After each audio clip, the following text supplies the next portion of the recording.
Count 2, genocide. Count 3, persecution, a crime against humanity. Count 4, extermination, a crime against humanity. So there you have it, Ratko Mladic guilty of 10 out of 11 counts of genocide and crimes against humanity. That verdict just handed down at The Hague in the Netherlands. Christiane Amanpour, who has covered this conflict so extensively for more than 20 years now. Your reaction to this news? Well, the judges threw the book at him. There was no question about his guilt. They painstakingly, through 2 hours of reading their deliberations, which had taken the better part of the last year, 12 months between the end of his trial just about and now. You met the man over the years. What's your reaction to how he might be dealing with this news today? I would say he's really angry. You can see him right there. I know these people. I know Ratko Mladic, Radovan Karadzic, Slobodan Milosevic, and I saw how each and every one of them dealt with their day of reckoning, angry, in denial, refusing to accept the legitimacy of the court. Now, Melissa, a momentous day for the people there, for the families of the victims and the people who reside in that city now. Families of the victims and victims of all that went on here in Bosnia all those years ago, and here at a centre for women who were victims of the war in one way or another, many of them Hannah rape victims. There was cheering here when that verdict, that sentence was delivered, but it had been extremely tense. You've mentioned Radovan Karadzic, Slobodan Milosevic as well. Now we have Ratko Mladic seeing justice as well. Can it just come down to these three men, or are there still other people who are walking free, who are responsible for many of the crimes that happened through the Bosnian Wars? Largely because, of course, Ratko Mladic may have ordered, for example, Srebrenica, but he didn't pull the trigger on each person.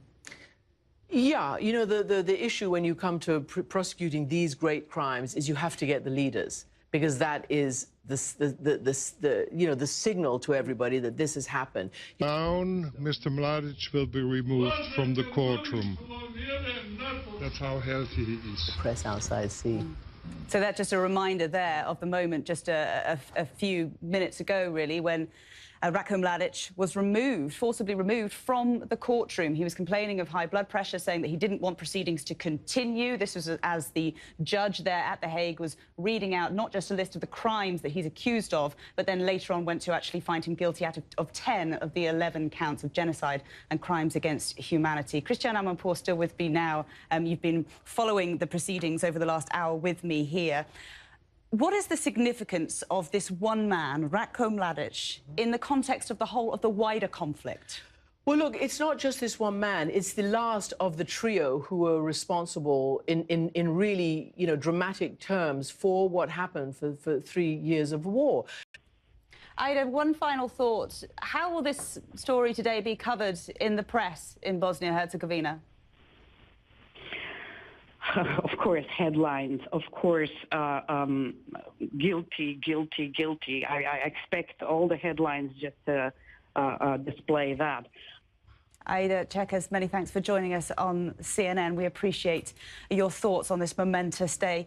You were shocked there by what Ida was saying there about the lack of coverage in Bosnia itself. No, I just thought it was a really good question that you asked her, and it just kind of breaks my heart. I mean, it's what happened the last times, that, of course, in the place where it all was done, in the victims' backyard in Bosnia, the Bosnia-Croat Federation, which is what half of Bosnia is now called since the Dayton peace process, everybody's showing it.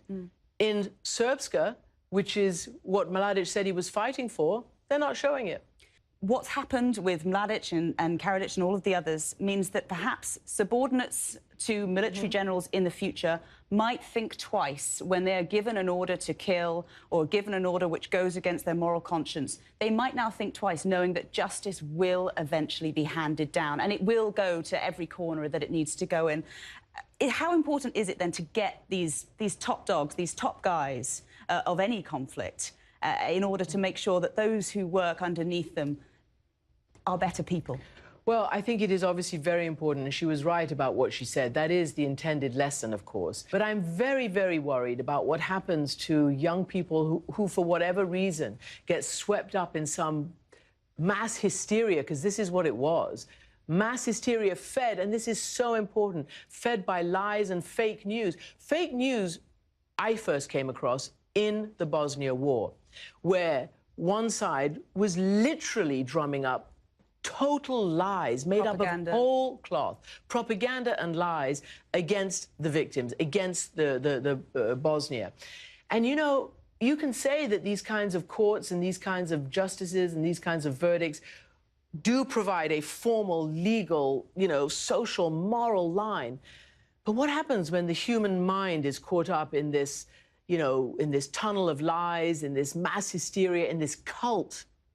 At least on some level, some justice has been done today. Ratko Mladic has been found guilty of 10 out of the 11 counts that he was charged with, of ranging from genocide and crimes against humanity, war crimes as well. He is 74 years old. He will spend the rest of his life behind bars.